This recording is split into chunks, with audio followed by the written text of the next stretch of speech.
Hello, everybody. Hello, it is me. It is Andy, and it is Jason. Jason, or as we all know him now as Curry-chan. No, we don't. Why not? Swear to God, you say that, I'm leaving. Why? That's Why? not my name. What's your name? Jason? No, what's your username? I'm not saying it till the end of the show. I'm saving the suspense. It's because you don't know. You don't know what it says. You can't even read it. That's why it's Curry-chan. Shut up. You don't know. Nobody knows. No you don't one know knows. me. How's it going, Jason? Are you okay? Granted, I'll probably be asking you this question one more time once we get into it. Why are you trying to make me talk to myself twice, huh? Because, Daddy might care, and Daddy's not going to stick around for the whole show. He doesn't like Transformers. Daddy can keep his butt in the seat for another 5 minutes. Oh, my God. Keep your butt in your seat, that's Daddy. Right. Damn. Also, people in chat can see it. That's true. How's it going, Daddy? How's chat doing? Hopefully you're good today. I will hear what you have to say, Heretic. Oh my God. Okay. All right. Damn that's right fine. you will. Damn. You know what? Oh! I tell you what I should do. I don't have the camera set up, but I'll take my headphones off for a bit and I'll keep speaking. I do have. Oh God! I do have the Trans Arts Megatron. I'll put my headset back on. But I have yet to open him up, so I guess I could fiddle with him on stream. There by you go. the end of the show. There's an idea. Make sure you do the at the same time too, because that's totally worth it. Well, the was because I was leaning over to pick up the box, which was away. I can always make moaning sounds. That's easy. I mean, you usually do. So. It's true. It's why November is a hard time, man. Oof. Sweaty. I'm actually going to try it this year. I'm going to see if I can do it. I'm going to pace myself. I don't think it's a hard challenge, right? I don't think it's a difficult challenge because nutting requires you to do something. Not nutting requires you to do nothing. And I'm very good at being lazy. You see? know that I'm already like several steps ahead of you. I don't know what that means. Well, you what? I have a great reason not to to win this month. Oh yeah, that's fair. That's fair. You gotta treat yourself. Sounds like you just fell down some stairs. Only in my dreams, Daddy. Only in the dreams. Mr. Jason, should we get to pooping? Get the ball rolling down the hill? I think I've sent out my messages. Ahoy! Yeah. My messages out to all of the locations that need to be there. Yeah. I didn't even get to yeah. see Mikey. Mikey pulled out this week. Wouldn't even let me come in him. Nothing to do with November, I promise. No wonder you guys are in the outs right now. Oh, I know. Tell me about it. All right. Where's the sound? That's the music. There Hey it is. Twitch, thanks for telling me Decade Andy went live 10 minutes later. I'm live. Fucking hate this website. Is Twitch getting worse? Out of interest, because you're more into the know than I am for the most part for like Twitch and whatnot.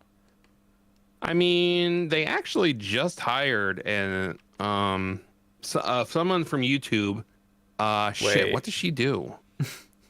Hang on, But Twitch it's is hiring a YouTube person. Twitch actually hired someone who did something good at YouTube. Yeah, imagine that. Oh wow, okay. Can't remember. I think it's something about community something or other. I thought you were gonna say something silly like, "Oh yeah, she's the one that got the moderation tools on YouTube."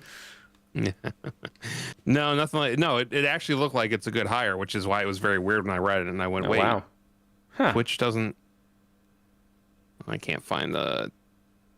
God only knows who tweeted it too. I don't remember, but The last thing no, I they definitely heard. hired. The last thing I heard, like, people were complaining about for Twitch was they banned Yanas, and I looked into why they banned it, and I went, oh no, that seems to be a fair reason. Oh, why did they ban her? It seems like it was a violation, like her new model was a bit too revealing, and if you saw the new model, I was like, no, I could see that. That seems fair. I mean, yes, but at the same time, this is the Twitch that literally had a girl's butthole on stream for like don't get me wrong. 10 minutes and didn't ban him. Here's the thing. People use that as an excuse. It's not an incorrect reason why she was banned. She was banned for the correct reasons.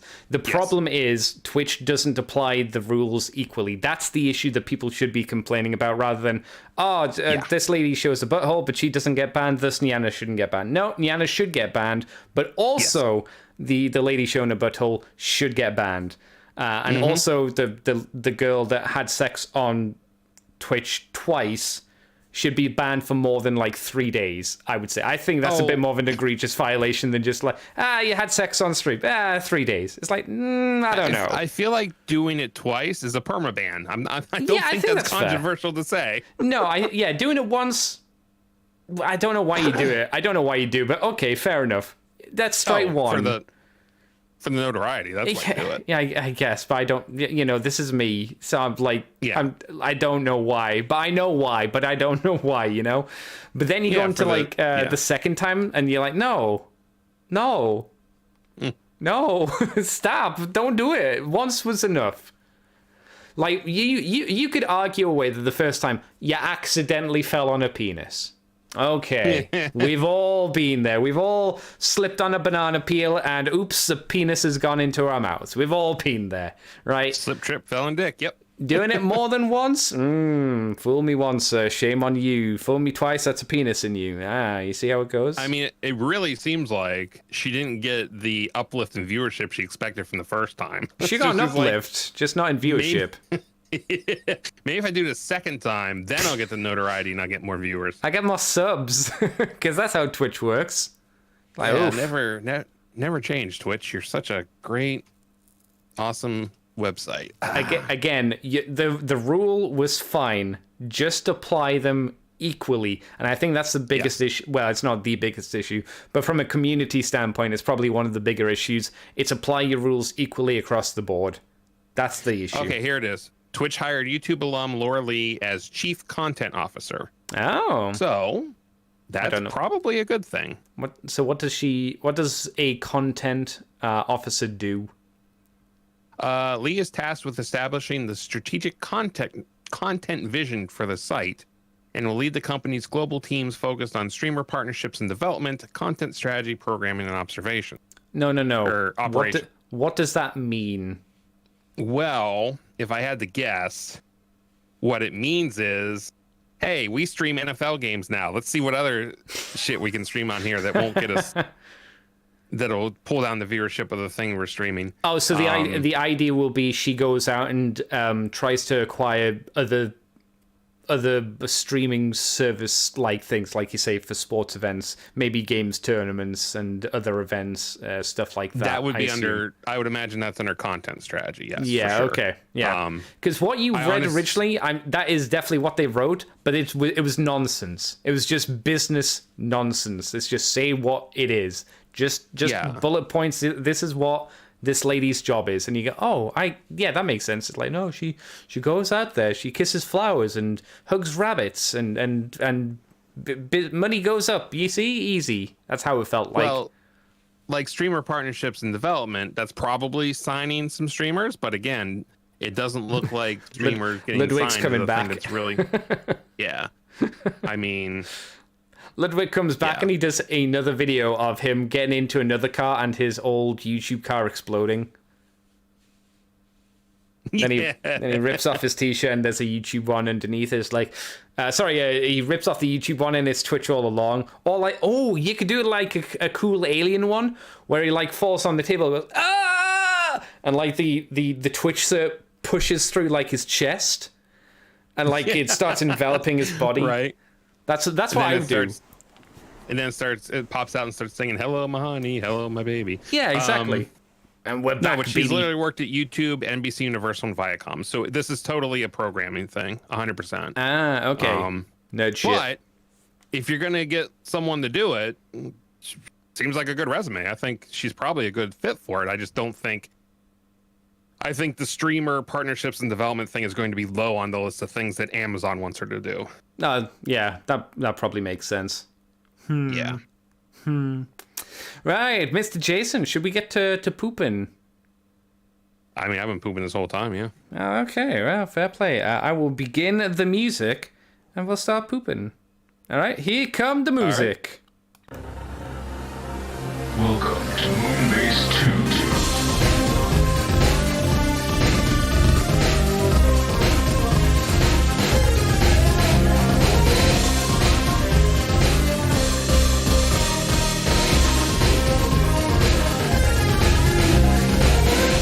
Hello, everybody, and welcome to the Moonbase 2 podcast. My name is Andy, Decayed Andy, and I'm joined once again by the man who can. He's not yet in Japan. It's the Jason man. Hello, Jason. The Jason man can, I guess. And he does it with a smile. Oh, everything with it. And The he- happiest person in the world right here. And he never judges you. No, I'm not judging you right now. I can't remember the rest of the words to the song, so that's as far as I can go with it. Yeah, same here, yeah. Where did you hear that song from first time? Because I know for a fact, like, I heard that song, the Candyman song, I heard that from the Willy Wonka and the Chocolate Factory movie. Yeah, that would be it for me too. Yeah. Good song. Good movie. Love that movie. Oh, amazing movie, yes. Yeah. Though the granddad's an asshole. He's a bad person. Well, he's the villain of the movie. Yeah, he, like, legitimately. Like, people are sitting there going, what? Huh? Let it sink in. Yeah. Let it sink in. Grandpa Joe is the bad guy. Remember, Charlie gets the golden ticket. What does Grandpa Joe sing? I've got the golden ticket. He only gets out. He only gets out of bed as well when it suits him. When there's something for him. Yep.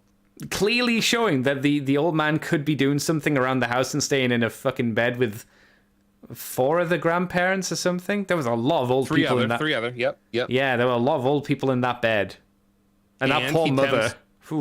He tempts Charlie with a fizzy lifting drink. That's true, yeah. Actually makes Charlie break the rules, which Yes. in turn almost loses him the chocolate factory. Well, Grandpa Joe is the villain. I would argue it almost led to their deaths first, and then led to that whole situation, because both of them nearly died. You know, they nearly got sliced up, which would have been a very different movie. I mean, to be fair, everyone in the movie almost died.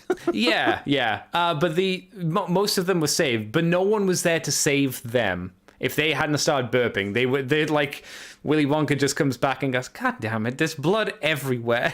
There's body parts and organs everywhere. What happened?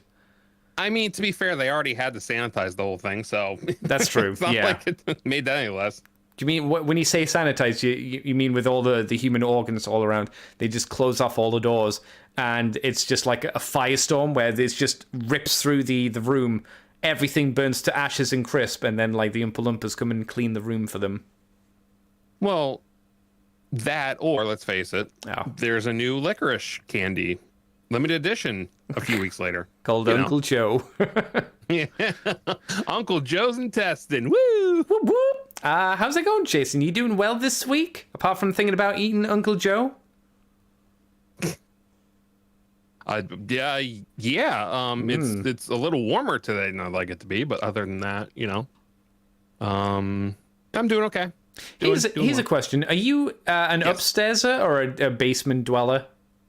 We are currently in the basement. Yes. Okay, so you're technically in one of the coolest places in the house, or one of the cooler places. For now, yes. Give it another hour of this recording, and it's not going to be that much cooler. But yeah, that makes sense. Yeah.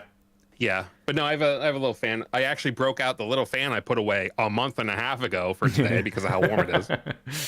Yeah, it's just a weird combination. Like it's not even super hot outside. It's warm outside. It's been sunny all day, and the sun is just beating down the house. And there is, I kid you not, 0 breeze. The air is not moving, and it's humid. So it feels like it's like 80 degrees in the house when it's 72 outside. Now, granted, that's not Celsius, that's Fahrenheit. So a lot of you people don't understand that, but it's not comfortable and it sucks. And the air needs to move to cool our house down, and it's not. No, it's gonna be unpleasant. I hope it gets cooler for tonight, Jason. That's all I can hope. I know it won't. Tomorrow looks good. Fingers crossed for tomorrow. Tonight's looking a little warm too. What you need is like within the next hour a thunderstorm to come in and just wash away all of the dank. It's supposed to, but again, look. Oh, you can't see it in this live stream. I can see a window right behind me. Still pure sun. So I don't know where the storm is, but it needs to get its ass here now. Only pain for Jason. Yes. We're here to talk about Transformers, though, this week, everybody, as you're probably well aware. Me and Jason there's not granted a huge amount to talk about this week. As you can see from the first starting bit of news, we're doing the live stream as usual, so we may as well just get right into it. Mr. Jason, let me tell you, to cool you down, let me tell you about Christmas Ornament. Always a top-tier news story, and always a top-tier quality item. It's coming from Hallmark yet again. It's an astounding $9. So as usual, it's going to be the best quality. It is Christmas Bumblebee. What makes him Christmassy? Once again, nothing. Nothing at all. He is, I guess, the evergreen Bumblebee design. It looks like he's been carved out of soap and then maybe melted a little bit. And he is doing, of course, Bruce Lee's classic flying kick. Very Christmassy. Ho, ho, ho. Ho, ho, ho. Wah! I just noticed as well, there's another ornament you could get, which is the creeper on a block of TNT, which granted is still not very Christmassy. But it's green, so it's slightly more Christmassy than Bumblebee, I guess. Yeah. Jason, you have Hallmark. You have Christmas. You still probably enjoy Christmas. Would you enjoy a Bumblebee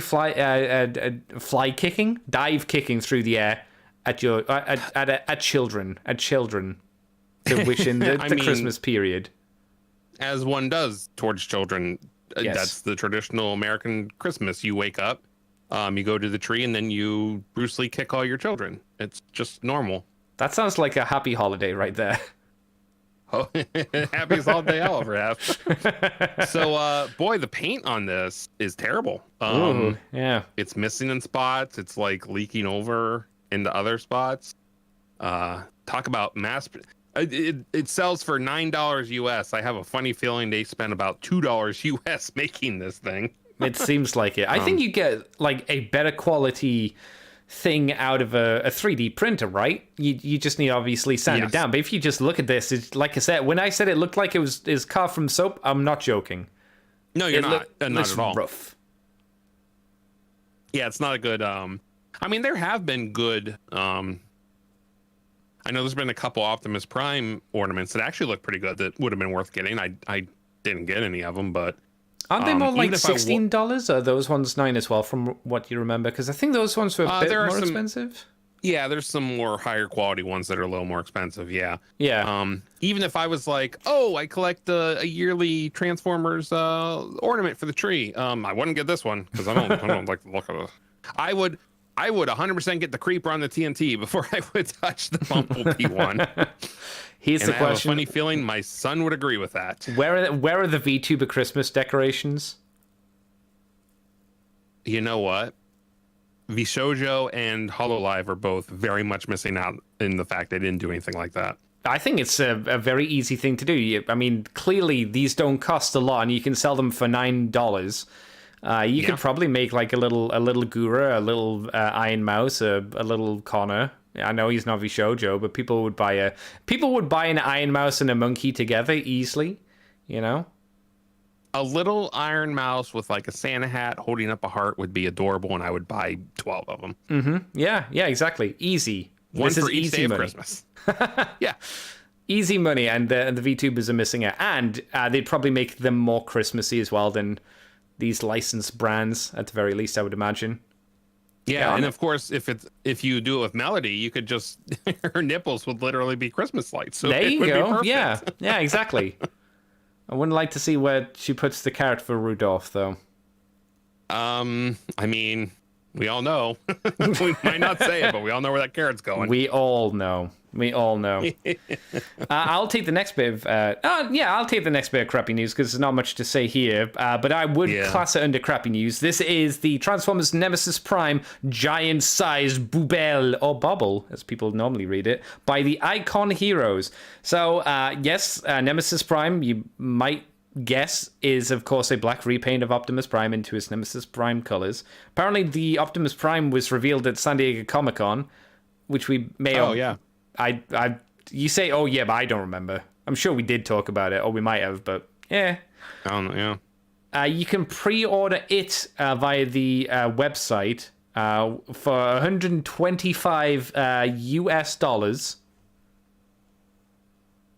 Let's just have a look at that to make sure, like, no one's lying. Go away. I don't know. Shush. Yikes. Yep, that's what it says. Yeah, $112. Sorry, £112. Or like I said before, the other way. The Optimus Prime is again $112. That's also go away. Stop advertising. Also, some really horrendous Kens. Have you seen the Ken? Look at his face. I haven't seen the. Oh my God. Horrifying. Ken, no, go. Oh, also, ridiculously cheaper than Prime and Nemesis Prime. They have to be smaller. They have to be. Yeah. They have to be.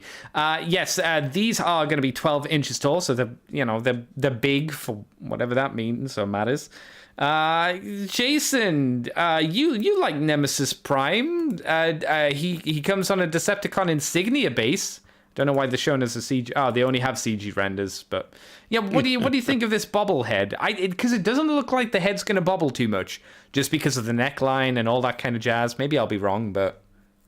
What do you think? I'd say that's probably accurate. I mean, honestly, especially compared to what we just looked at with the Christmas ornament, it actually looks pretty good. Sure. I don't think it's gonna bobble a lot, but I don't think the point is so much for it to be a bobblehead, so much as it just be something like more of a statue thing for people who collect that kind of thing. Yeah. It looks it and the Prime actually look good. The problem is $125 is way too much for what's probably vinyl plastic. I guess like 60 would be my max for 12-inch tall robot. 60. Because you know how price on vinyl plastic usually goes. Vinyl plastic, for some reason, you say vinyl plastic, prices rocket up. So 60. Oh, my bad. It's polystone plastic. It says right in the okay. article.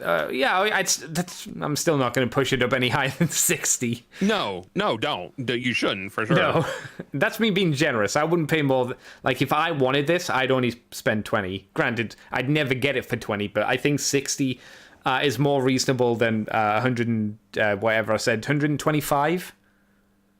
Yeah, when I search polystone, I see a lot of like planters for plants and stuff like that. So for plant pots. Yeah, so apparently it's a plastic that's very popular for outdoor plants.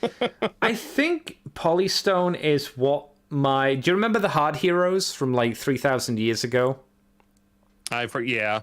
I think they made their figures out of polystone. Same for there was another line that I had. I think it was just called Polystone. And they did a few interesting statues as well, which I've got like Shockwave left, and I sold the rest of them. I think they were polystone. I think polystone is just the material that they probably use for sculpting.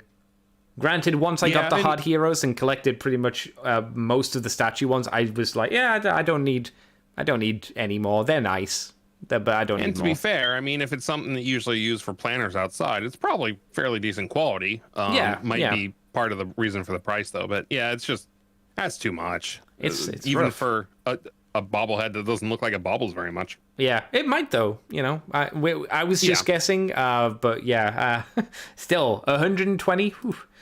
No, thank you. No dice. Yeah, we complain about the price of like deluxes and voyagers. It's like, well, I guess it's better than that.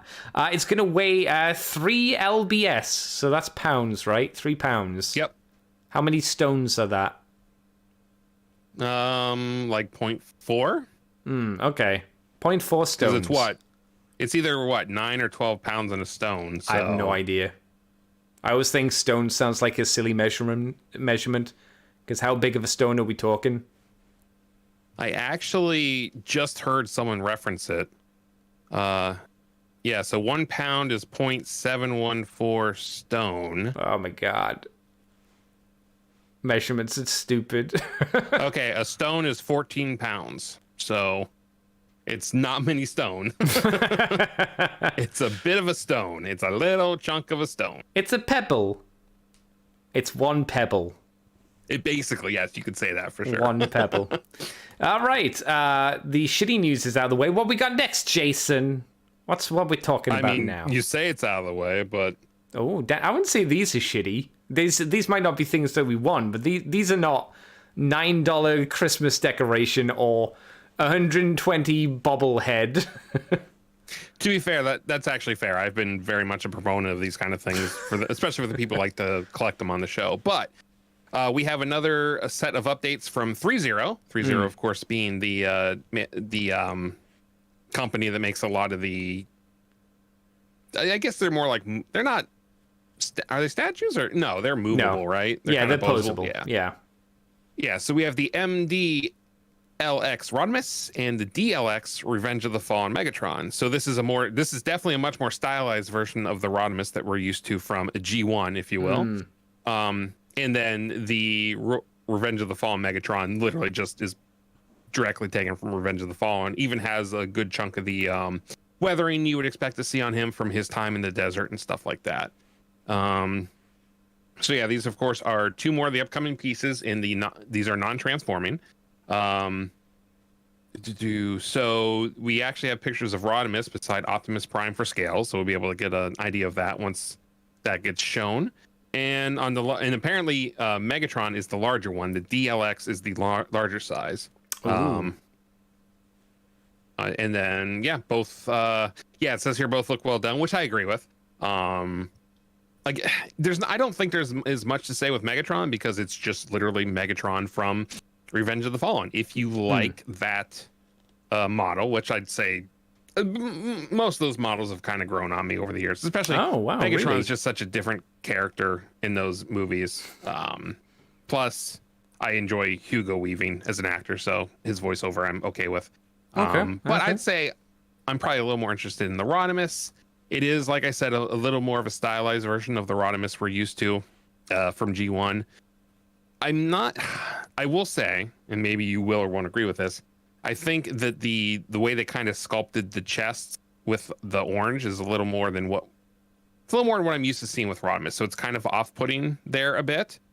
But it looks nice. And it's a shame these don't transform because I would really like to see what the vehicle mode looks like for this version of Rodimus. So what do you think, Andy? Anything floating your boat about Rodimus and Megatron here? Well, I'll say for the Megatron, like you said, it's on model. It looks like as it should. Yeah. The weathering on it is really nice, but that's not surprising. These guys have been doing weathering. ThreeZero have been doing weathering for a very long time and doing it very well. And I think this is probably one of the better looking Megatrons from the Revenge of the Fallen kind of time period that we've seen in a bit, I guess. So yeah, if you want that, tick, bada bing, bada boom. Rodimus, not so much. He does have a very, very, very big spoiler. It looks like he's gonna join the Seekers more so than transforming into a car. He's got some weird, like, cheekbones as well. Do you see those little bits on the side of his face? The little grey bits? Oh, yeah. I'm not sure what that's going for. It's a strange thing that catches my eye every time. But my main issue is I think the tampograph on his chest is really badly done. It's almost clear. You can almost see through it. It's not bright yellow like the painted shoulders or the wing. It's a very muted yellow because it's not very well done, and that should be bright yellow, obviously, to match the rest of the stuff. So I think that, and you could be like, Andy, you're not being very fair to it. And it's like, no, if you look at the Autobahn insignia there as well, that's also kind of faded as well. So I think that needed either a better go over or just needed more going over. However you do the tampos, it's a different looking hot rod or Rodimus, I guess. I think we've seen better from like Flame Toys. Flame Toys, I think, have done a better stylized Rodimus than this. Not for me, but interesting to see, I guess is the way I'd phrase it. It almost reminds me of, do you remember the Japanese design of Rodimus Prime and Galvatron? The Galvatron had the really pointy crown and the really pointy back spike as well. It was like okay. Yeah. It kind of reminds me a little bit of those two images. I can't remember the artist that did those, but it reminds me a little bit of that. But no, I'm good. I'm good. Yeah, they seem to go a little too. It's almost like they can't leave the faces alone. Like you said, you've got like the cheekbone things with Rodimus, and then Prime. His eyes are like super beady, like small, almost beady looking, and there's a lot of different molding in like the the faceplate and stuff too. So well, the reason Prime looks like that is because when the photo was taken, a little kid had just pulled his pants down and was taking a massive shit right in front of him, and Prime was like, "You piece of shit, what are you doing?" The kid's like get direct eye contact with Prime as well as he's pooping.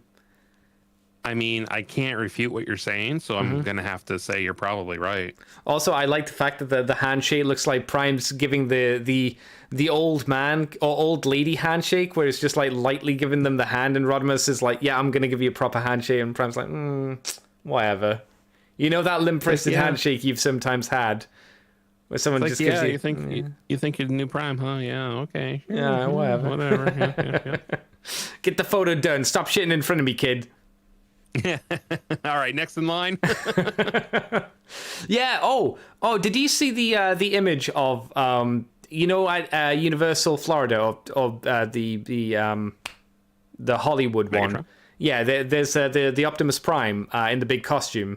Did you see the video of him fall over recently? No, I missed it. Yeah, it was really sad. He started shaking on his legs, and then he's like, there was a person going up to like his carer, I guess, his little human carer. It was oh no, he's fine, and then he just goes boom on the floor, and I was like, oh no, Prime's dead. He's been drinking again. The only thing that would have made that better is if the Megatron had been there and just started cracking up.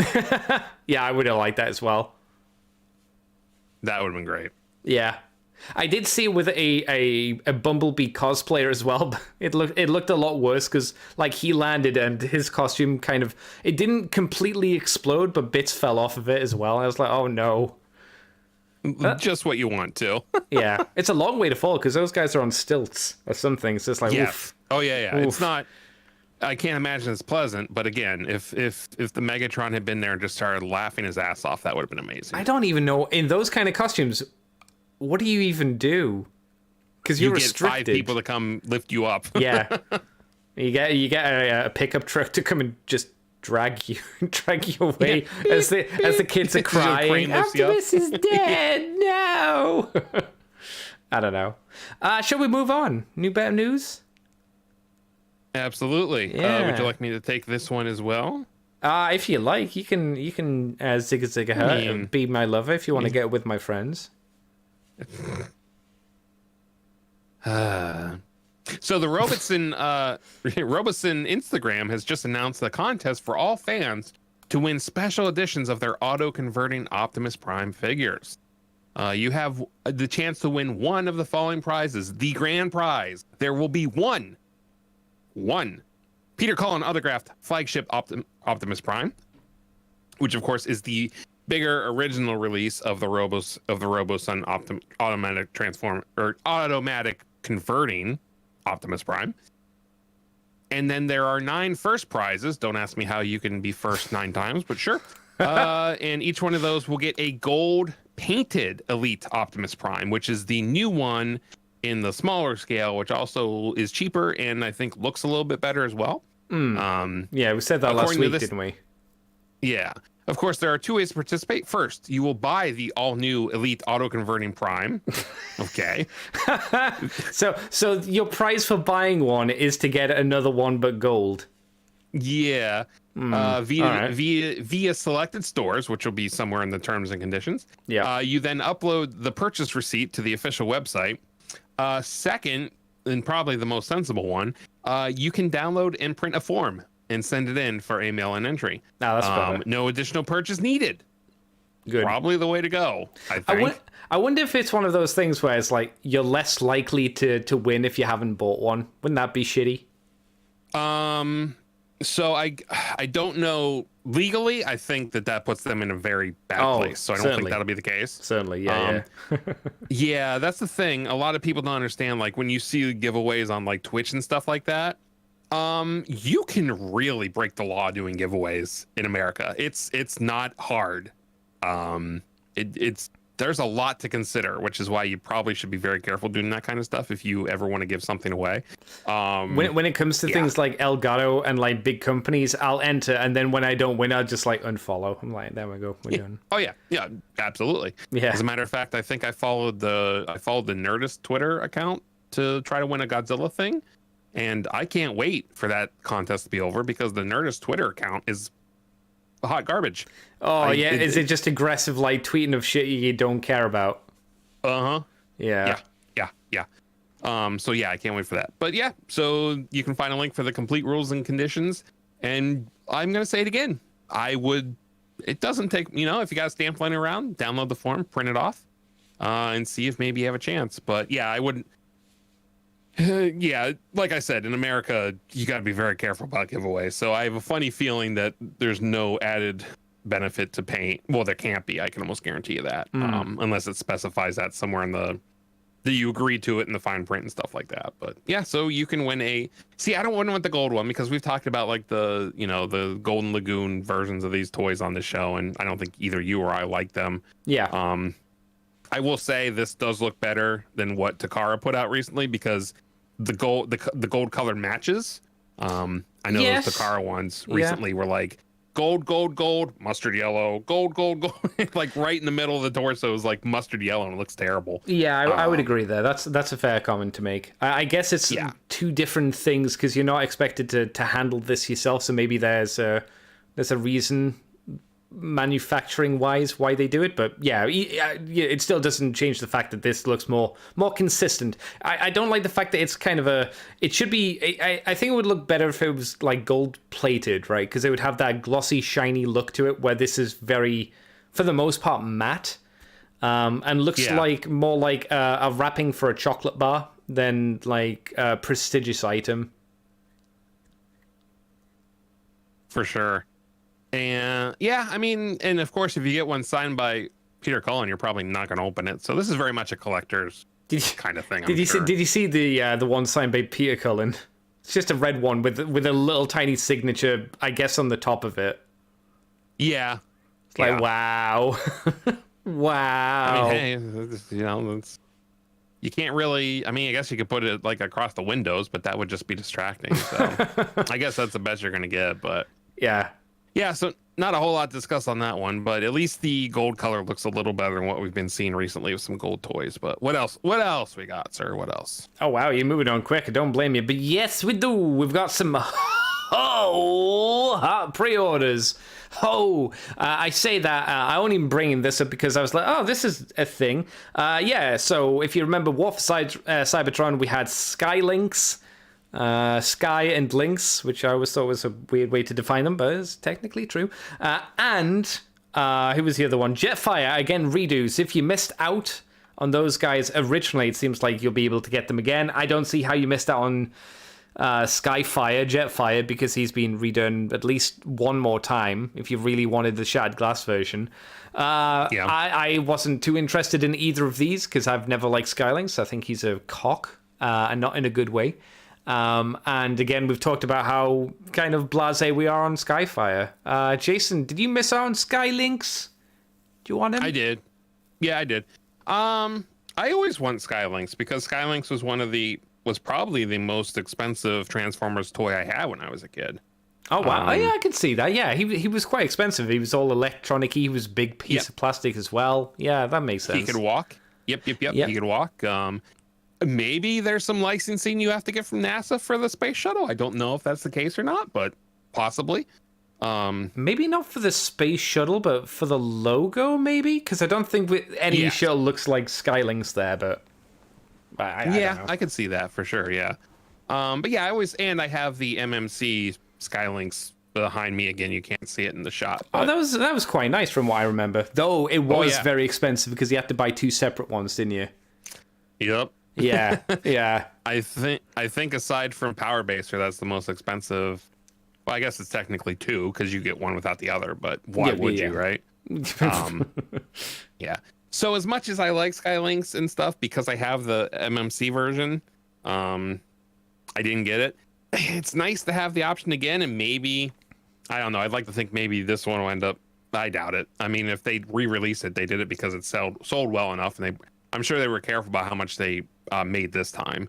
So I don't know if we'll see it in America on all these shelves or anything anytime soon, but I am a sucker for Skyfire, but again, because I have a good version of it, and because I have other stuff coming. Actually, my the piece of light or whatever Optimus Prime we talked about on the show that I pre-ordered, that came in this week, so I can get that shipped to me whenever I want. The piece of what? Or Light of Peace or whatever it was from can't remember what company it was exactly, but it's in. I don't know.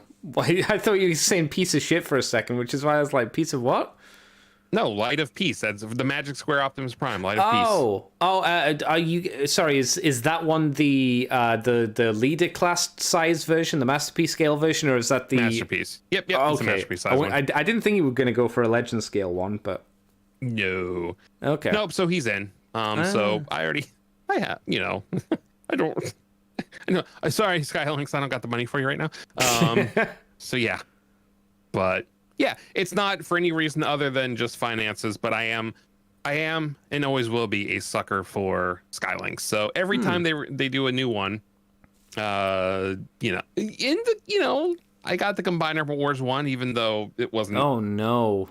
Great. Oh no! That was bad. Yeah. Well, I didn't think they. I mean, obviously they made it so you had to spend a lot more money to get them, but I didn't think they were going to actually do Skylinks. Oh again, yeah, don't get me wrong. If you're going to get a Skylinks, this is the one you get. You look at the Combiner Wars one and you're like, I got screwed. They screwed me out of money. This is the one I really wanted.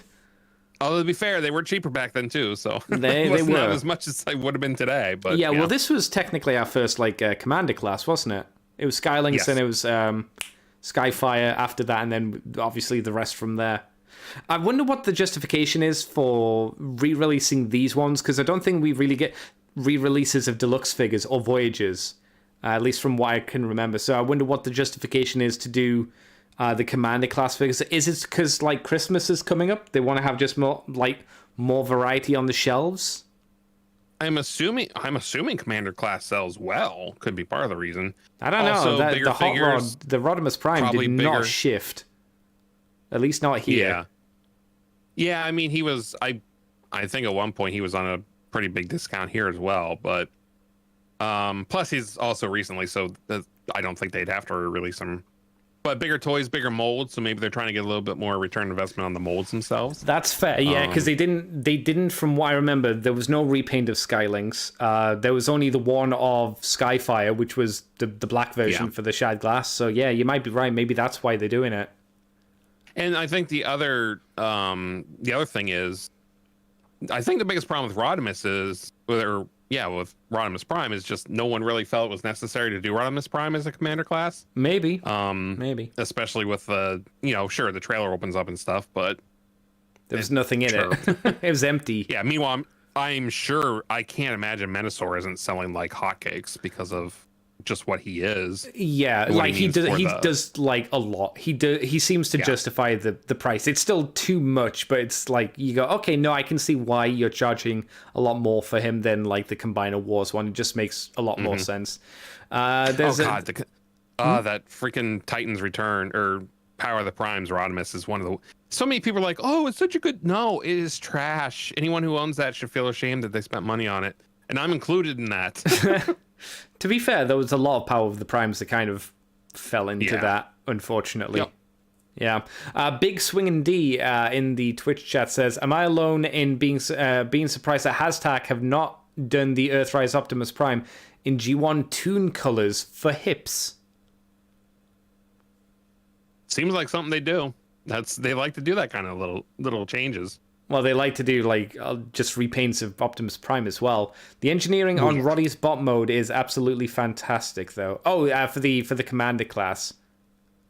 Yeah, I don't think it was ever. I don't think anyone who got it said it was a bad toy. I think the problem is a lot of people are like, yeah, but I don't want to spend the money for. Well, wasn't the problem Studio Series came out around a similarish time, and the Studio Series was as good, if not better, and was way, way, way cheaper That probably could be it. And as someone who owns that studio series and loves it, Yeah. yeah. It's interesting. Let me move us on to talking about more premiere trailers for Earthspark. How many fucking trailers are there going to be? We found out as well it's going to be premiering. That's the one. On the 11th of November. So that is 5 days from the recording of today. Yes. It was meant to be apparently shown early in the UK, but it's been pushed back. I can't remember all the places it's been touted of being put on, but, you know, streaming services, that's streaming fucking services. We got a video talking about apparently heavy spoilers for characters, which I don't really buy. Says, it kind of boils down to Prime and Megatron are going to be working together. There was like... Incredibly... Shush video. There's clips of the G1 style design here. It takes place after the Transformers War, which Dot Matlow fought in. Here's the interesting thing, though. Apparently, even though we're using G1 style here, this does not take place in the G1 continuity. Right. So why do this? And, I mean, to pay homage to it, obviously. But it's stupid. I don't doesn't know. make I'm not sense. one of those. I'm not there's like plenty of people. I'm not angry about it. It just feels really out of place. People brought up on like Twitter and stuff like, but they did it in animated. Not really. If you remember the clips that they used from animated, they were just clips from War Dawn, which had none of the G1 characters in. You know, none of the main cast. It just had the random clips from War Dawn of just robots fighting, and it was very short. This seems to be a lot longer sequence, and we clearly have G1 Spike. You know. Yeah, I mean, I don't know. I just can't bring myself to care that much about the fact they're using G1 styled stuff for flashbacks. It just annoys me because I'd like us to not keep pushing G1 into things. Yeah, but I don't know. It's just like... Because you don't need to, because kids don't care. This is meant to be the kids-focused show. You don't need to put in G1 references. I mean, if you want your parent to make their kid watch the show, you do. Well, hopefully the kid should just want to watch it. No. No? Oh, you sweet child, you, Andy. No? Well, what do the kids watch if you don't tell them what to watch? What they watch, like hardcore porn or something? YouTube. Okay. YouTube. And they watch FGTV and annoy the fuck out of their parents. That's what they do, Andy. What's FGTV? What is that? You don't want to know. You don't want to know. If you know, you know, and you don't want to know. I'm trying to think of like the most annoying... Is it like the Banana Splits from back in the day, if you remember them? No. It's just YouTubers, and it's hard to... Are they like Logan Paul? Are they like those guys? No, they're not even that. No, they're just an annoying family who do stuff, and it's annoying. Oh, it's one of the, it's a family that shows their entire life on YouTube kind of thing. Bingo. Oh, I hear really bad stories about some of those families. I mean, I'm sure there are, but as someone who has a child who would love to be a YouTuber, no, the kids like it. They do. No, your child should be like obviously a fireman or something. I mean, there's nothing. Content creation is going to be huge when they're grown up, so I don't think there's any problem with them. You know, I'm sure we'll need firefighters. Well, eventually we'll have robots who fight fires for us before they, turn on us and kill us all. But you know what you want your son to do, Jason? You want him to do something that you can exploit in the future. AKA, you want him to be a plumber. Hey son, my plumbing's fucked. Come and fix my toilet. Hey son, my electricity's fucked. Come and fix my electricity. Sir, you are thinking so small right now that it's almost sad to me. Okay, there's what I want my son to be is a freaking esports god, so he can buy me a house someday. That's what I want. Okay, I'm gonna break your dream right now. In esports god, that's probably not gonna happen. Like I hear, even like the top like tournament fighters of like fighting games, they're winning a lot, but they're having to train so long that it's not really worth it in a lot of ways. It's bizarre. Trust me, I understand but yeah. Sure, I want to have a good, successful career. I also want to make a shitload of money and buy me a house. I think you can do quite well for yourself if you work in those, if you run your own electrician companies. Dude, I will. For my entire life, I've regretted going to college and not going in for like electrical engineering, just becoming an electrician or something. It's ruined my whole. Real talk, it's ruined my whole fucking life. College was a mistake. Yeah, and I'm not even being facetious. I regret every day that I went to college. Yeah, same.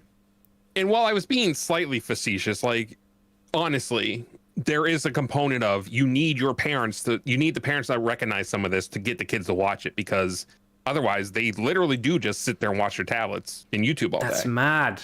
It's so different from when we were kids, because for us, it's just like Saturday, it's cartoon time, baby. Do you want to have your mind blown? Okay. My son thinks ads are novel because they're just this weird thing that starts popping up in the middle of his YouTube channel. He likes ads because he didn't see them at all. He didn't even have good adverts. He's not even exposed to good adverts. I don't know what American adverts were like back in the 90s and the 80s, but the UK adverts were pretty good. We in the UK have the best adverts for like speeding. Like, don't speed, don't drink and drive. We have the best adverts. They are hilarious, and they're over the top. Mm-hmm. Like, there was, I can't remember what year it was, but there was, it starts off with like a little girl who's maybe about 6, dead on a tree. She's gray skinned, blood's coming out of her ear, and it reverses. So she slides back off the tree along the ground, and her bones crack back into position. And then at the end of the advert, she's lying in the road, and she goes, like, because she's alive, and it says, if you go over 30 miles per hour, she could still be alive. And I'm like, that is a good advert. That is such a good ad. And it's hard hitting. It's a good advert, man. Well, literally, she's in a tree. It's hard hit, yeah. but and I'm not even, again, you need a component of what the older generation recognizes to try to get their kids into it. It might even only be 2% of why they're doing it. It's part of the reason they're doing it. Trust me, as a parent with a child, it's part of it. It absolutely 100% is. Everyone mad about the fact there's G1 in here. That's the reason, because they're trying to promote it to the people who remember it as much as they are to the the kids who appreciate the stories and stuff. That's so sad. I just want like a Transformers show to not be just another thing like, hey, we gotta appeal to the G1ers or to like that demographic. I want a Transformers show to kind of stand more on its own. Maybe that time has passed. Right, and my second hot take for Earthspark is, I think Earthspark's gonna be more for kids than freaking Rescue Bots was. I 100% think it is. When you say that, what do you mean more for kids? What kind of demographic do you mean? Well, just like because Rescue Bots is like 4 to 3 to 5. Is that the demographic for Rescue Bots? It's I'm not really even necessarily young. talking demographic. I just think the stories are going to be so pointed towards, because remember, the bots and the kids have like a mental freaking connection. Yeah, it's like they've got the story is just going to be so based on. The bots do what the kids want them to do and stuff. And granted, oh no, that's slavery. Yeah. Oh no. It is. But like Rescue Bots specifically was targeted at a younger demographic. Yes, yeah, definitely. I do think Earthspark is going to be written for a younger demographic, not just instead of just designed for and stuff like that. Obviously the toys aren't. The toys are for a little older demographic. We have examples of them coming up shortly. Yeah.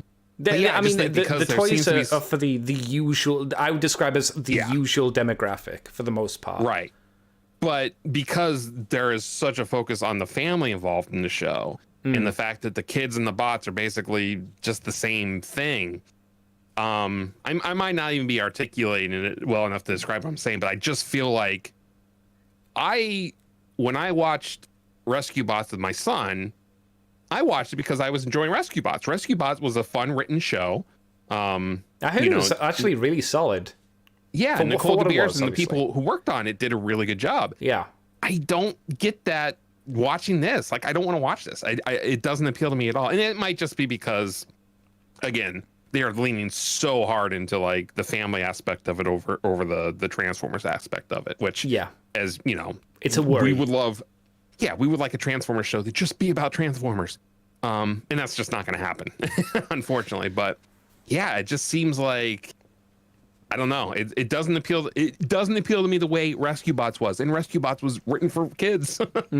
My concern is the writing is going to be more on the level of Transformers RID, the show that came after Transformers Prime.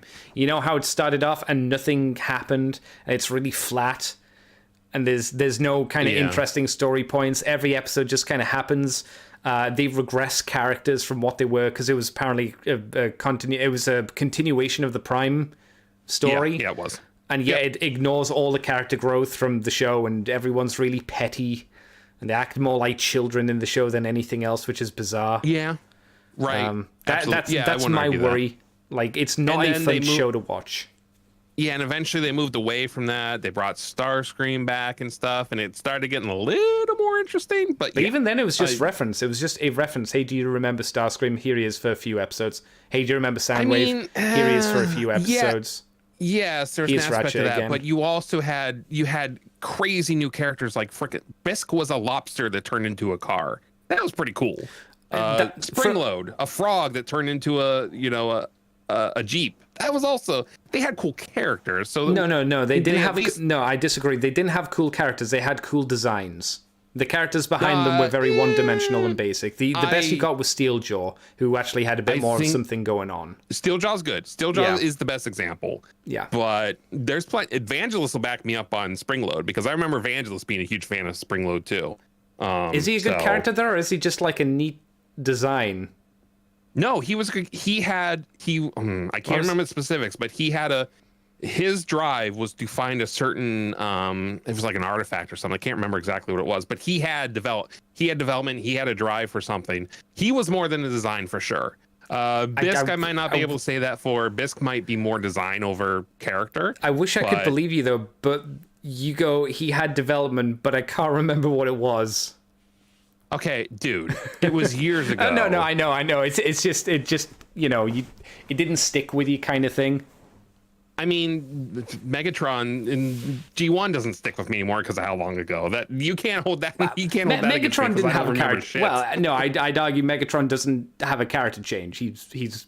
You see one episode of Megatron, that's who he is. That's 80s writing. They're not meant to change. They're meant to be there. That's probably accurate. They're meant to be one character trope that was written on the back of a bio. That was it. Well, yeah, and each story is meant to be also done in Ninja Turtles and G.I. Joe. And... Yeah, exactly. Yeah, they're meant to be a bio, and that's it. Nothing else. But yeah, right. An argument people have been having online as well is the same one that they make on this video. Twitch is the first Transformer with a bot mode for an alt mode. People have been complaining that Soundwave from Prime had a drone mode. And then those people are like, no, this is right because Soundwave isn't a drone. He's a military drone, whatever those are called. This video apparently caused a lot of fuss online. A surprising amount of people were complaining about this over the semantics, right? They were complaining over semantics. My issue was like what you said. One of the statements is features a brother-sister duo as the stars of the show. That was my biggest concern. The stars of the show. Because even in Prime, my favorite show, the show gets way better once they drop pretending that the kids matter. Because the kids didn't matter. And the show gets way better once they drop it. They all should have died several times over. They were stupid and just especially Miko. Miko died a lot. Miko is still my least favorite character in all of Transformers. Kick is worse, but I can understand why you'd say that. Kicker from Energon. Maybe, but yeah. Oh, I'm not going to stay in the base. I'm going to run out into the middle of the battle. No, you should be crushed, you stupid little brat. Yeah, no, that's it's oof. Eesh. But hey, if you're spending your time arguing whether Soundwave was technically the first drone over Twitch or whatever, I want you to do me a favor. I want you to go to your front door, open it, and look out at the vast area of green that's in front of your house. And go touch that substance, because you need to fucking touch grass. All right. But this is fandom, though, isn't it? This is what fans do. They get really picky over, arguably, a not very important point. Oh, very not important. Very- Who very not fucking important. cares? Yeah, I remember Nobody when I heard it, I cares. was like, I don't care. I don't care who's the first drone. It's like, it doesn't bother me. It's just a weird thing to mention in a promotional video. The good news is that at the rate we're going, there won't be a Twitter in a few months, and no one will be able to make these arguments anyway. So, bonus. Yeah, it's a thing. The last bit of news is that we had the Earthspark Wave 2 reveals. Some of them are not new figures, let's say. Some of them are re-releases of Cyberverse. But we have the one-step flip changer Soundwave, the one-step flip changer Swindle, the Earthspark Warrior, not the Deluxes, the Warrior Megatron, the Warrior Terran Thrasher, which is the bike dude person, the Deluxe Optimus Prime, which I think we've seen before, and the Deluxe Shockwave, which is the Deluxe Shockwave from Cyberverse, just with a slight different repaint, which is a little bit concerning to me, and I'll mention why in a bit. The flippers are $9.99, the Warriors are $14.99, and the Deluxes are, of course, $19.99. They've also got the price point for Magnificus, the Holiday Optimus Prime, and Magnificus is $24.99. That's the black version of Preceptor, and the Prime is $59.99. So if you want them, why are you laughing? Okay, sure, whatever. Why are you laughing? The penis truck Optimus Prime. $56 for that engineer. Okay, He's cool. leader. He's guess. something. Yeah. So my concern is the fact that we're using a mold from a previous line already for a new line, and we've seen it before. I think they're doing the same with some of the Thundercracker and Skywarp, who have got new heads, but I'm pretty sure are still the original bodies of the Cyberverse designs. So it seems like they're just picking up a load of those figures and just kind of transferring them over to this show, which doesn't feel like they're putting a lot of eggs into the basket of this show, if you see what I'm saying. They're putting more focus on the G1 line for the collectors, again, for the most part, rather than the show that should be more focused towards the kid. And kind of what I would prefer, I'd prefer this to get pushed. I know that at this point in time, that's not going to happen. It's just going to be the collector's toy line stuff now that gets pushed heavily. And the toy is going to, the TV show toy line is going to be on the back burner, which I think is a big bummer, because that potentially means that we're not going to get the full cast like we did with Cyberverse. Maybe I'm wrong. Maybe we will get the full cast. I don't know. But what do you think, Jason? What do you think of the figures that we see here? The Megalotron, the Optimus Prime, all those guys, the flip changes. What do you think? Well, to follow up from our conversation from last week, I'm glad to see that the official images of the Holiday Optimus Prime actually have the red stripes going all the same direction, because that really bothered the hell out of me last week. I don't know if that was just a badly painted prototype, or if maybe the glass between the camera and the figure distorted it or something. But it looked very weird how only like one of the stripes was actually angled. I'm not going to say the paint job does a lot more for me, if any. What would you think if the inside of the trailer was coated in blood? Or only the inside? And it had like meat racks of dead people inside?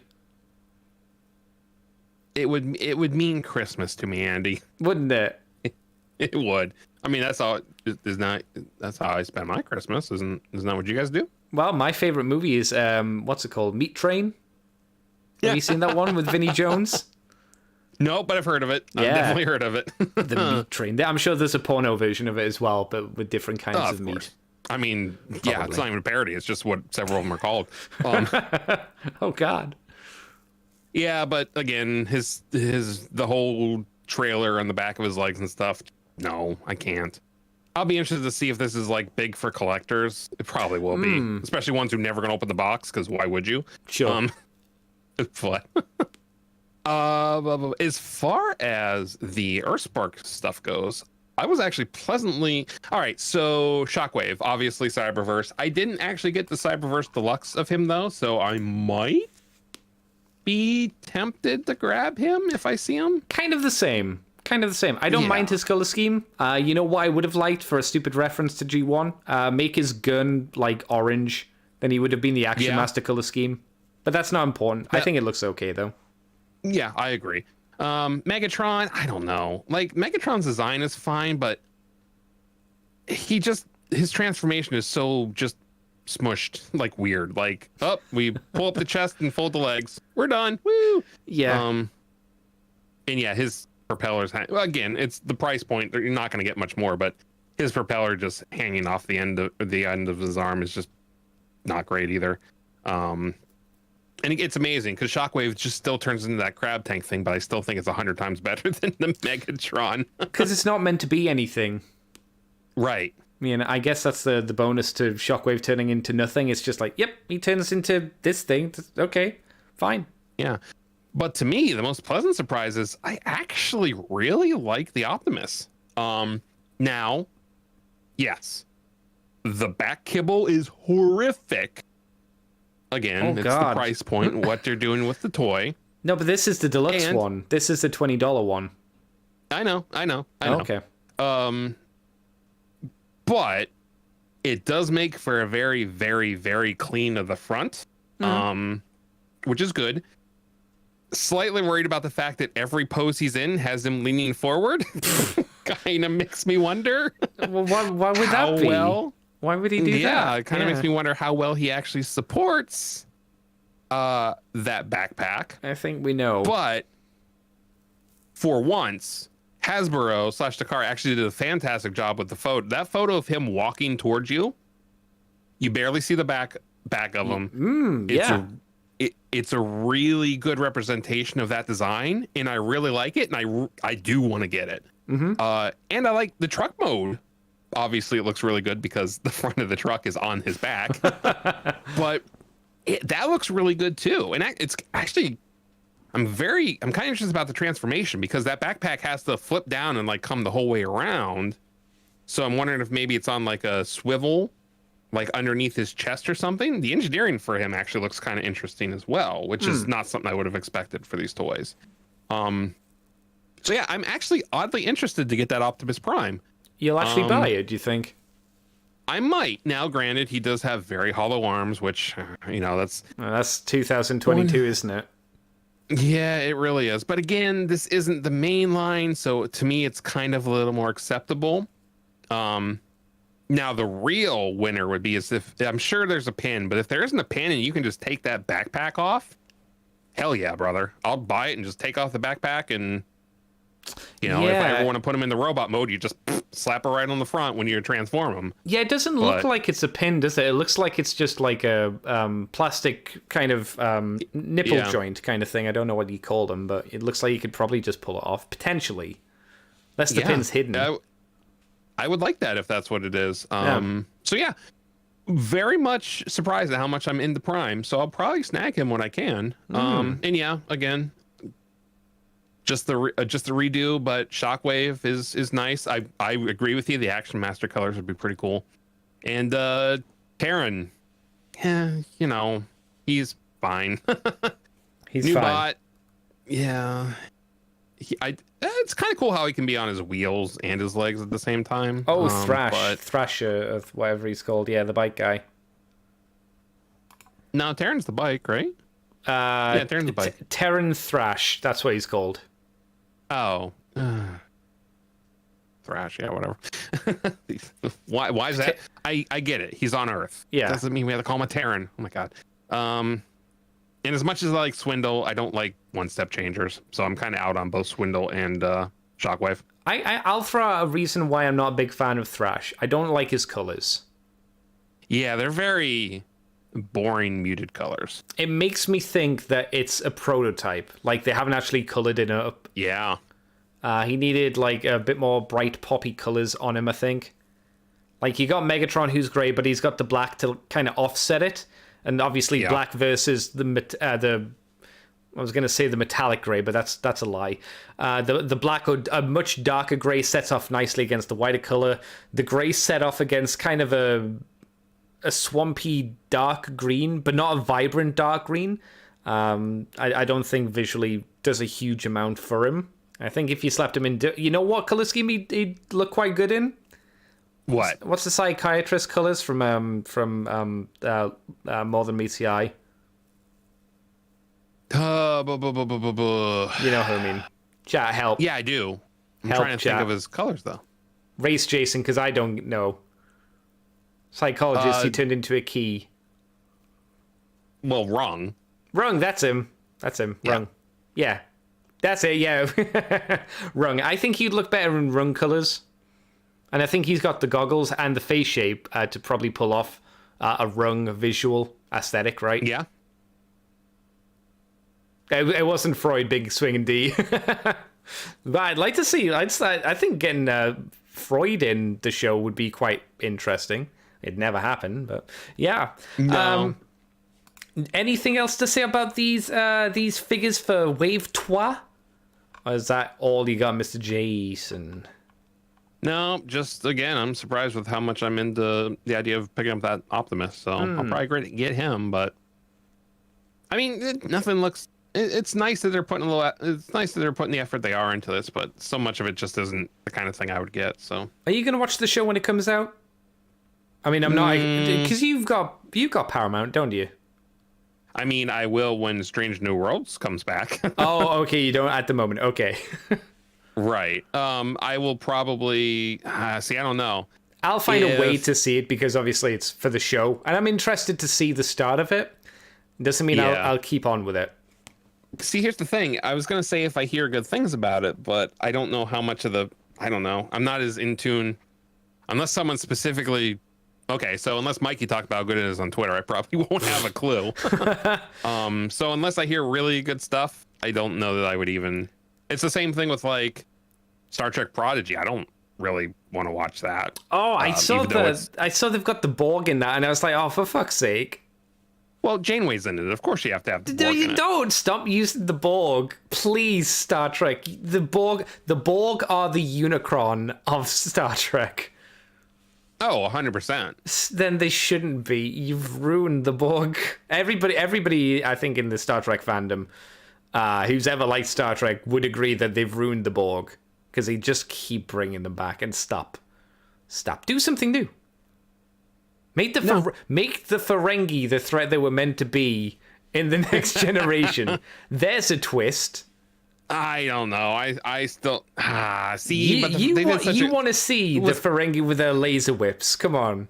Whoosh. Yeah, but I don't know. I like Quark too much. I don't want Quark to change. I want Quark to be Quark. It can be no. It can be like a pirate Ferengi, like he's an evil Ferengi who's like broken off, who goes raiding on people.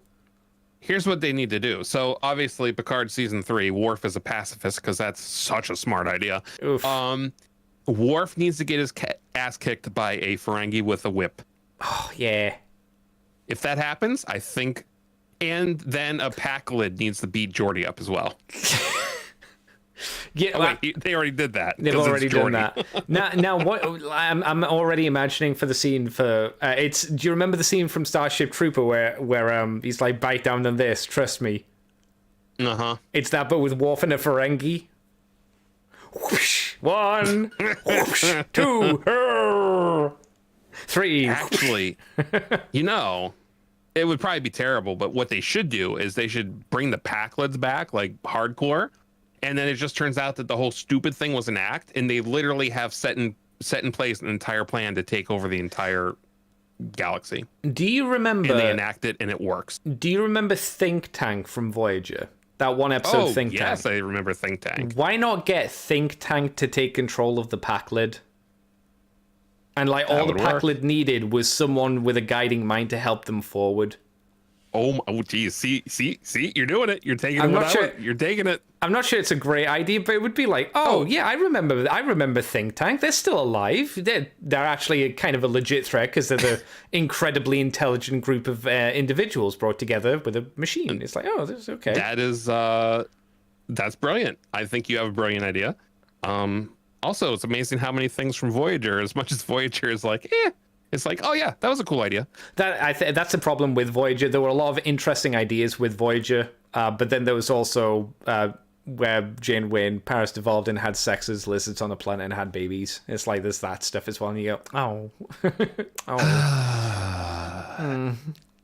Yep. And then there's the Kazon who are like, oh no. Oh. Maybe they could fix the Kazon. Maybe they could make an interesting go with the Kazon and make them do something. I don't cool. know. I don't think you can. I think the Kazon were so shelved. You think it's just like they're done? They're done. They are. Because I did like the Hirogen. I thought the idea of the Hirogen was interesting. It's maybe a little bit too... It's a bit like a cross between the Klingons and the Predator, and maybe it's a bit too close, I suppose, but it's interesting ideas. I think ultimately the Hirogens are the most ripe for the picking.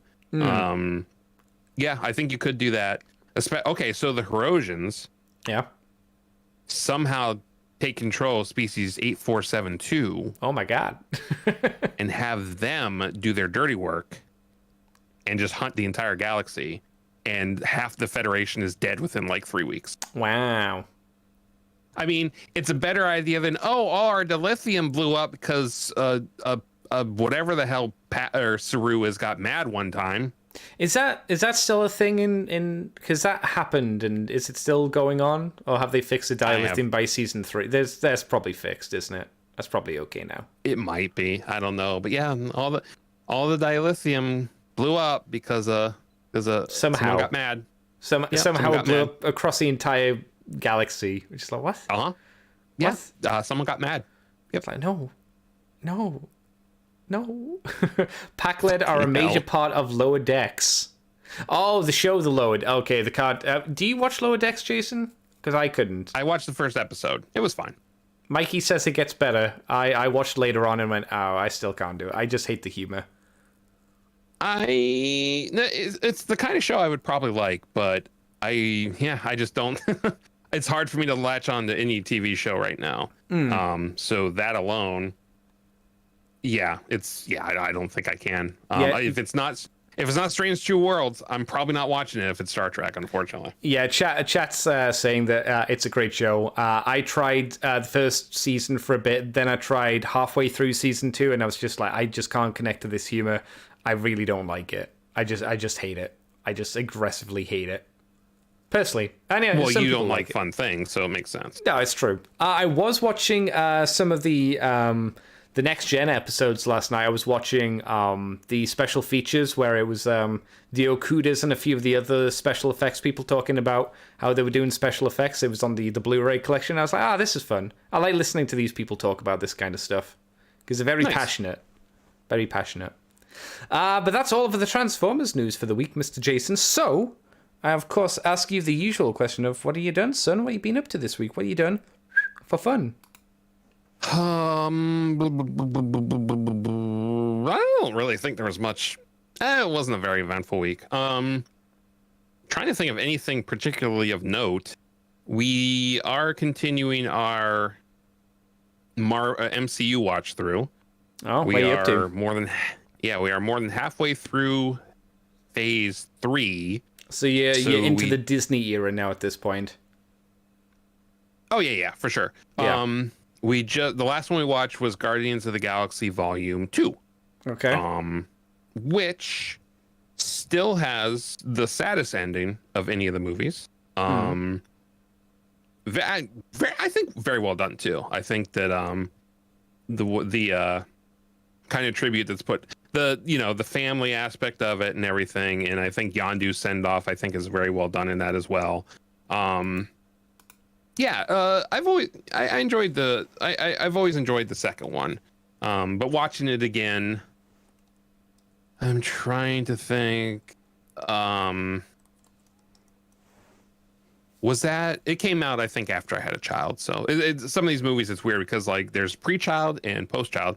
Because I think Doctor Strange was the last movie we saw before my son was born. Oh, okay. Because after that, or no, actually, I think Guardians was. I think Volume 2 was the last one before our son was born. Because we actually saw it in the theaters, and after that, we saw very few of them in the theaters. That makes sense. Yeah. Yeah. So yeah, there's a lot of, and to this day, one of my favorite scenes in the MCU is just the look of pure hatred on Peter's face as Ego talks about putting cancer in his mother, and the anger and the way he just blasts him to oblivion at that. That's still one of my favorite moments in the MCU. It's like, oh, what did you just say, asshole? It's a good scene. Kurt Russell's Ego is great too. Enjoy it. So yeah, of course that means we are now, as it goes, technically we're supposed to watch Spider-Man Homecoming next. Even though it's not, I mean, it's MCU, but it's not Marvel or Disney pure MCU. And then after that, Andy, it's your favorite movie. Which one? After that is Thor Ragnarok. Oof. There are worse ones than that now at this point. I mean, I'll agree because worse. I like Ragnarok, but yeah, oof boy.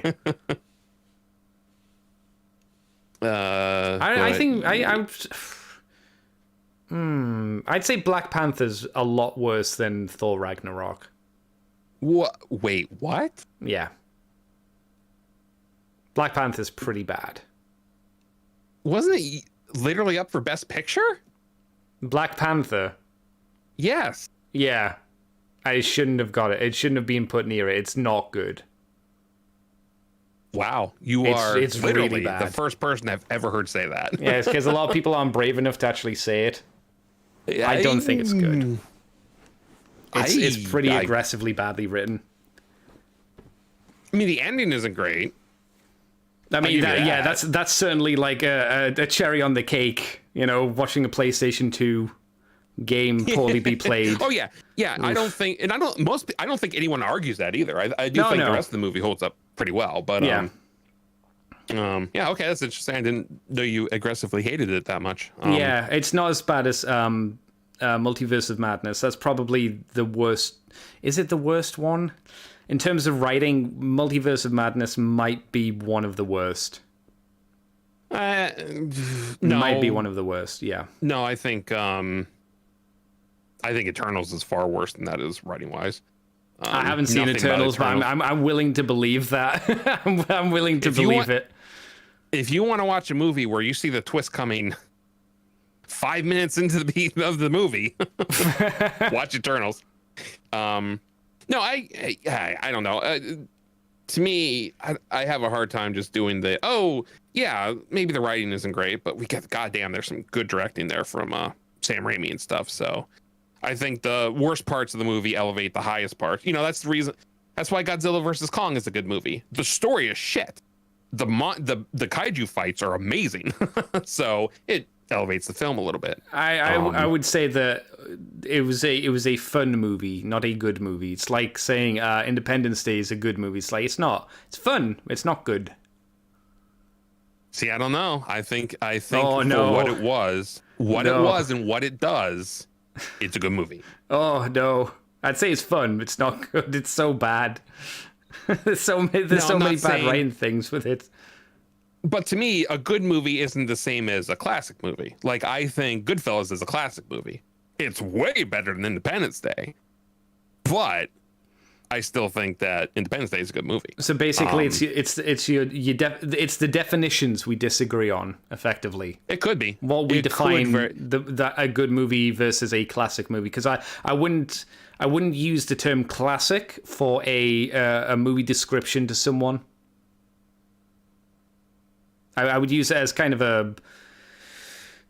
Maybe I'd use classic in the terms of, like, Casablanca, you know? It's sure. Very old. 12 Angry Men, again, another kind of classic movie because it's, like, foundational and it's old. Right. It's very, very old.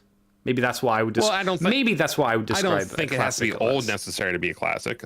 Goodfellas isn't that old, and I do think it's a classic. I think it's definitely up there with the movies you mentioned. No, it's old at this point. You know, we're old, Jason. Well, yes, that you're not wrong. You're not wrong. So how about this? I'm going to give you my top 5 MCU movies as it stands right now. Okay. Is this from bottom to top? This is of the 15 we've watched so far. We're 15 movies in. This is my top 5. I will give you my I will start at my number one. Okay. Yeah, that's fine. That's fine. Currently, my number one, Captain America: Civil War. Okay. Okay. Number two, Doctor Strange. First Doctor Strange. Okay.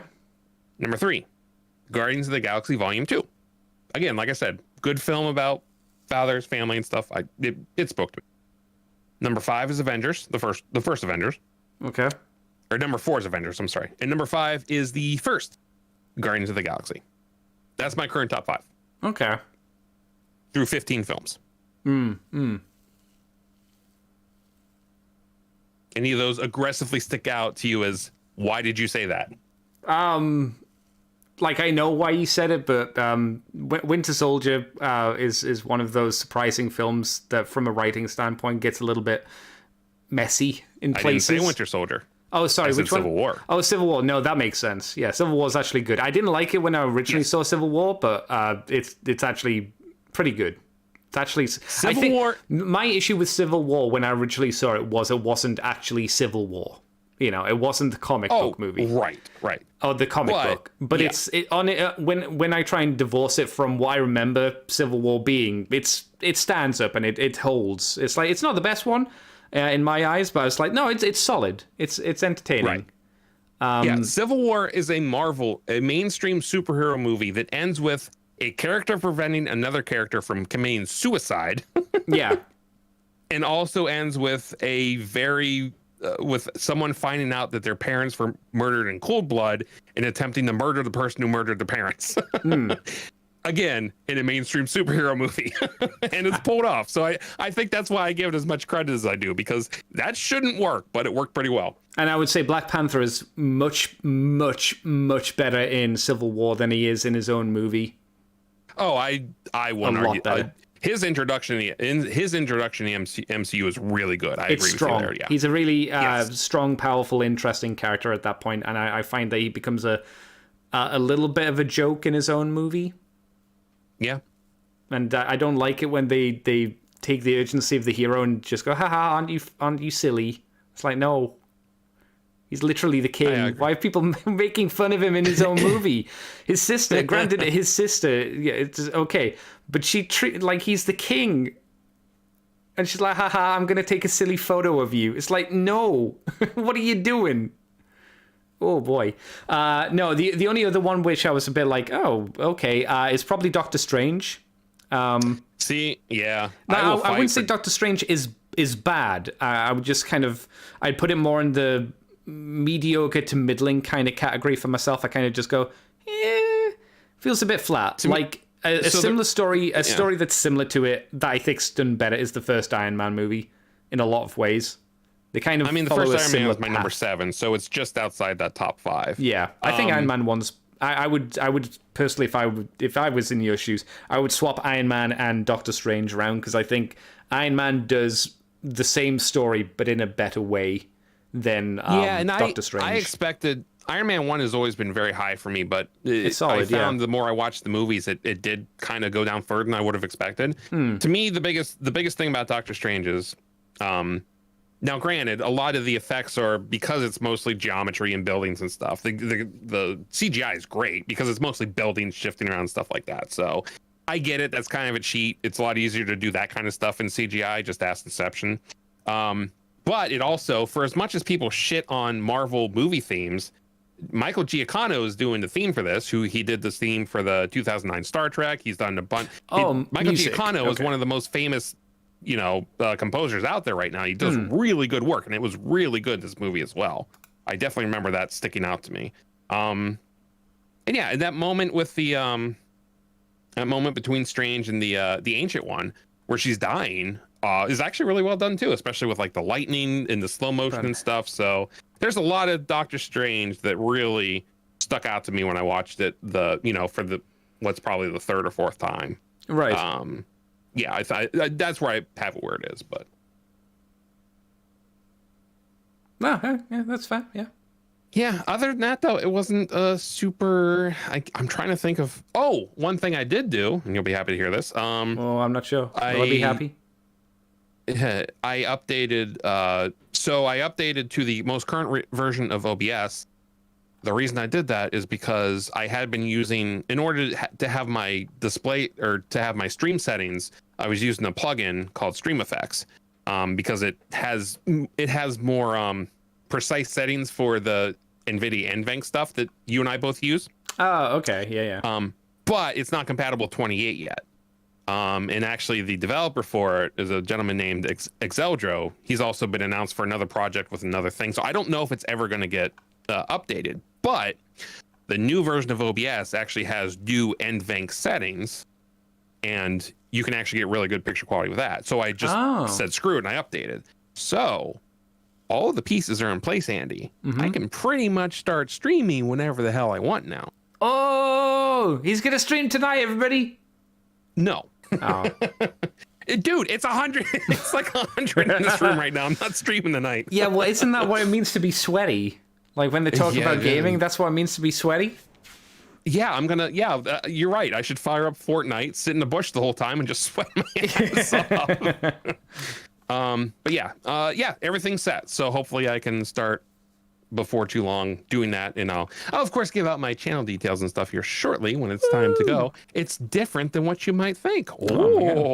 Have you had a more exciting week, Andy? Because apparently my week was shit. I watched Star Wars The Bad Batch, the animated series, and I also watched Star Wars Tales of the Jedi. Oh, and I technically as well, I finished off Clone Wars because I'd skipped I hadn't bothered watching the last season of it for a while, so I was like, okay, let's just wrap up the animated universe. So, The Bad Batch, it's not bad. It's not amazing. But it's a lot better than I thought it would be. I was like, oh, okay. I'm not going to go too far into the story description or anything like that. But I enjoyed my time with it. It takes place... the first episode kind of begins Order 66. And these Bad Batch of clones are genetic defects in a lot of ways, so they're not affected by the Order 66, so they are on the run as well. That's kind of the basic idea. I'm like, okay, the story wasn't anything crazy, but I liked the characters we got involved with, and it felt like a nice contained little story that didn't feel like it would have galaxy-wide implications. It's like, nice and contained. Tales of the Jedi, I think, was pretty crap. Pretty crappy. These were 10-minute episodes, if that, and they were divided into two kind of story arcs. You had the Ahsoka storyline, because... Of course you did. Which Yep. Dave Filoni has a massive hard-on for his own created character, and the first episode is aggressively bad. It's her as a baby, and her mum go out on a hunt, which in itself, I don't care if it's an alien culture, it's fucking retarded to take a baby and put it in like a swaddle and go out hunting for animals, right? That's pretty dumb. Yeah. The baby gets taken by a lion or some kind of space tiger, and Ahsoka, being so strong with the Force, is able to convince the tiger not to eat her and bring her back to the village. I'm sorry, you pronounced Grogu wrong. Yeah, it's one of those stories where you're just like, I get it. Your yourself character, your new fancy character, super cool, and it's amazingly powerful with the Force. Didn't need to be taught anything, just can do it, and wasn't eaten by a tiger, or space tiger. The next three stories are Count Dooku before he turns to the dark side, and it's meant to show his progression. The problem is, the premise is a really nice idea. Imagine you had a 13-episode story, and I showed you 10-minute clips from like 3 episodes. That's how it felt. You go, ooh, what a good idea. And then, ooh, what another good idea. Ooh, what another good idea. And that's it. And you go, oh, there was literally something you could have done. You could have done some really interesting storytelling, shown a lot more of the Count Dooku going down the dark side, but it rushes everything for this really quick, simplistic story, and it's like, oh, what a wasted concept. Then we go back to Ahsoka, and Ahsoka's just running from, being a Jedi to then her going, I'm gonna go and be a grey Jedi or whatever they're called. Again, it's just like, it didn't feel like anything. And then finishing off the Clone Wars, Season 7, it starts off with the rescue of one of the characters. The clone character's called Echo, which I'd already seen the previs of, because back in the day they released pre-visuals of episodes, because they couldn't finish the show, but they'd got the pre-visuals done, and they put the voice acting to it. And they were interesting. It was just, oh yeah, I remember seeing these, but now I get to see them fully done. Then there was Ahsoka leaving the Jedi Order, and then having 3 or 4 episodes of her being a on the run, being a drug smuggler kind of thing. And I was like, these are boring, so I skipped them. I was like, I don't fucking care. And then the last arc was her going to Mandalore and facing off against Darth Maul while Order 66 kicks off. So it's one of those things where it's, okay, Ahsoka's as strong or strong enough to fight Darth Maul on her own. It's like, okay, fair enough. A little bit, okay, my character's really cool. But then seeing the implications of Order 66, it's okay. So it's like, it's not amazing. I think the Bad Batch, out of the 3 of the things, was a better experience. But parts of Season 7 were okay as well. But for the most part, it's like, yeah, there we go. I have no inclination to watch Andor, because I don't care. But I wanted to see the last remaining element of Star Wars which I cared about, which was that. But yeah, it's all right. Did you ever watch the Clone Wars, Jason? I did, actually. The Clone Wars was...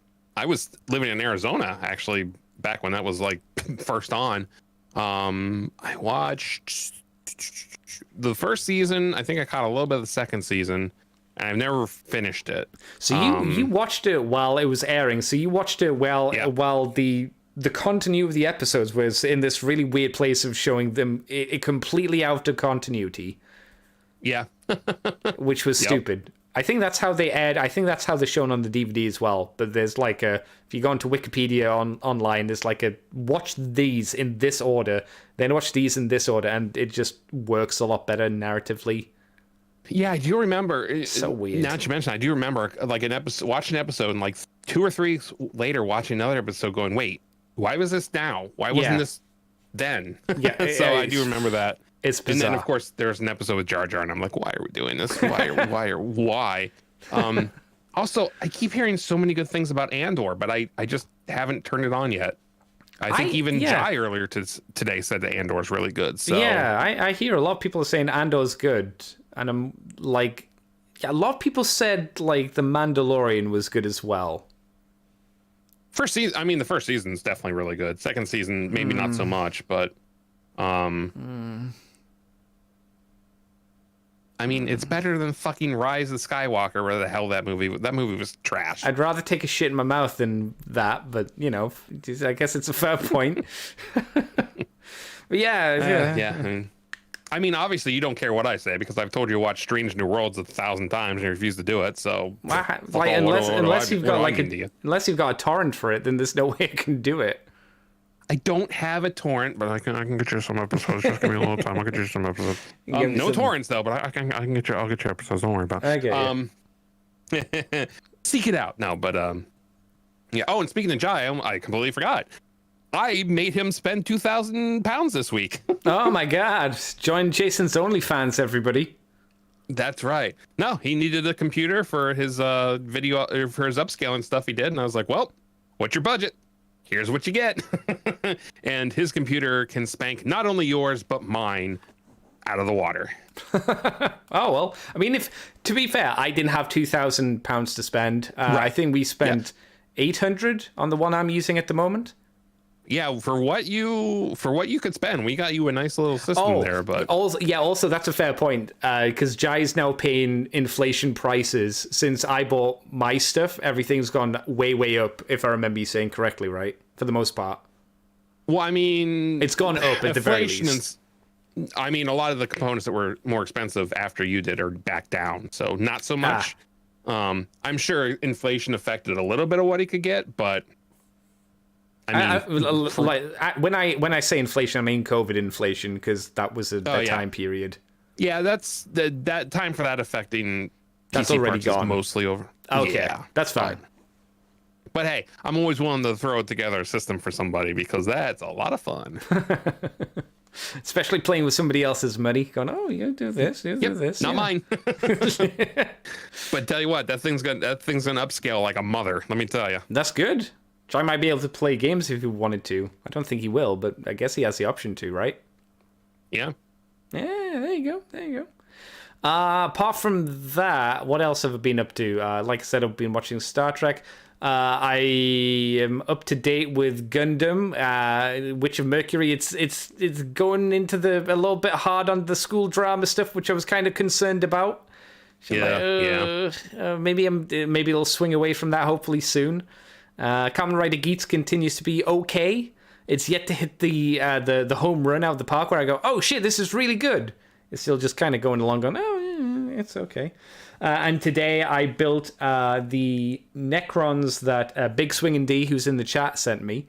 I've put together 5 flayed ones, which are kind of robot skeleton men who like to drape themselves in the flesh of the people they've killed because they've gone crazy.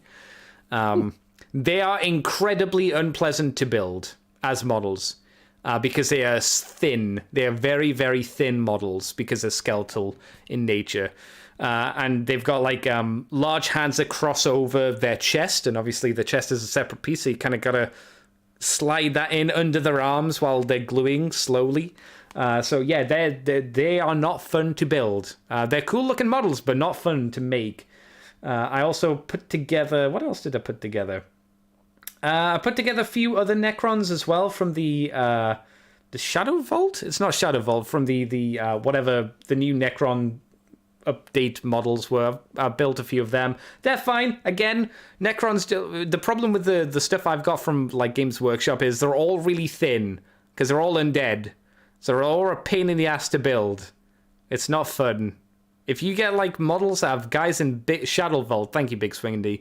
If you get like most of the guys who are like in big power armor, there's big flat surfaces to stick together. Not so much when he is like bones on very slender limbs that are falling apart. Life becomes a lot harder. And what else have I done? I played Little Nightmares last night. First time I'd played it. Oh yeah. Yeah, I didn't know much about it. It was okay. Wasn't too bad. I'm glad I got it for free from Humble Bundle ages and ages ago. It was like, do you want this free game? I was like, yeah, okay, sure, why not? It's all right. It's fun. I have no idea from a story standpoint what the fuck's going on. Doesn't tell you anything. There's not even like notes on the floor that you can pick up to get like a grasp of what's happening in the world. You just kind of wake up in a ship and you go and stuff happens. It was fun. I enjoyed it. It wasn't too hard, but it had that issue of being like a 2-dimensional, like a camera in one direction, and you're in a slight 3D environment. So you have this issue of sometimes as you're running along, you fall off something, or you run into objects just because it's to gain to gather the depth perception can be a little bit faffy. Apart from that, it's like, yeah, it's fun. It's all right. And I think that's everything of value that I've been up to, I think. If you have any questions in chat that you want to send us, you may send them now. Get them going as we asked Jason stuff. Big Swing and D says, sounds like blaming GW for your army preferences there, Andy. Yeah, pretty much. I kind of wish they were in... I kind of wish they were in static poses. If they were in static poses and like there were 2 or 3 pieces, it'd make life way easier. Just because of how skeletons work. But yeah, Jason, where can people find you on the internet if you want them to? Well, if you want to find me on the internet, there's been a change. You can find... So, basically, for all but 1 or 2 places, you can find me at Kurzai. That is K-U-R. Curzon. Z is in zebra. You're a E trill? is in Edward. I is in... No, it's Curzon. Don't think that didn't pop in my mind when I came up with it. Yeah, but that's at Kurzai_ on Twitch, on Twitter, on Instagram. And I don't have anything there now, but eventually you can find me on YouTube just simply at Kurzai, no underscore. So I've got the name on the YouTube handles. So that is where you can find me. I will for sure be streaming later at the end of the month with the good Decayed Andy here as Dark Tide comes out on the 30th. Are you doing the beta? Earlier, depending on pre-order. Yeah, the beta is on the 17th. Ah, okay, right. Yeah, you told me that. So But yeah, at Kurzai_ on the Twitters, the Instagrams, and the Twitches. Curry-chan. No. Yeah.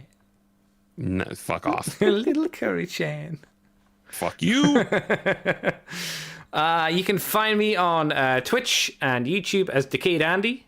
You can find us here on the Moonbase 2 forums, on Twitter, Twitch, iTunes, Libsyn, Facebook. You can find the Moonbase 2 on Moonbase 2 Transformers podcast on YouTube if you want to go that way. You do $2 each month. You go to patreon.com/Moonbase2.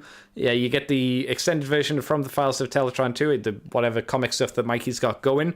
You get the Moonbase Woo-Woo. We talk about more things, non-transformery things in more detail, believe it or not. Yeah, it happens there. And you can go to the ccbunker.weebly.com if you want to go and get us that way as well. I think that's everywhere. I think I was meant to meet Mikey this weekend, Mr. Jason, believe it or not, but he bailed on me. Wow. Yeah. Mikey. He bailed. I have a very small window of opportunity to go and be free, and he couldn't make it for that, even though he was around my area. I was like, disgusting. Oh, yeah. Well, next time you see him, tell him his favorite actor is Christian Bale, because he bails on you. Oh, fuck! Jesus! Yeah, I said that. I said that. Oh, come boy. Come at me. I'm gonna get his fucking band, Jason. I can't. Jesus Christ. Mikey might be back next week. But I don't know. I don't know. Who knows? I don't know. Maybe. Mikey's a liar, so I try not to put my hopes in things like that. Filthy lying Mikey. But yeah, thank you, Jason, for coming on to the show and talking with me today about the transforming things that transform. Pleasure as always. Thank you for having me. Yeah, I don't see any comments in the chat or either of them, so I guess we can end the show. We will be back next week at 8 o'clock UK time if you want to come on by for the live stream, or, the next day, the Monday, which is when the show will go up anyway. Until then, thanks for coming by, everybody. Have a very good day, good evening, and or a good night. I'm, of course, dead on the inside. I'm dead on the outside, and so is Jason, I guess. And we will see you guys next week. Bye-bye, everybody! Bye! Yay!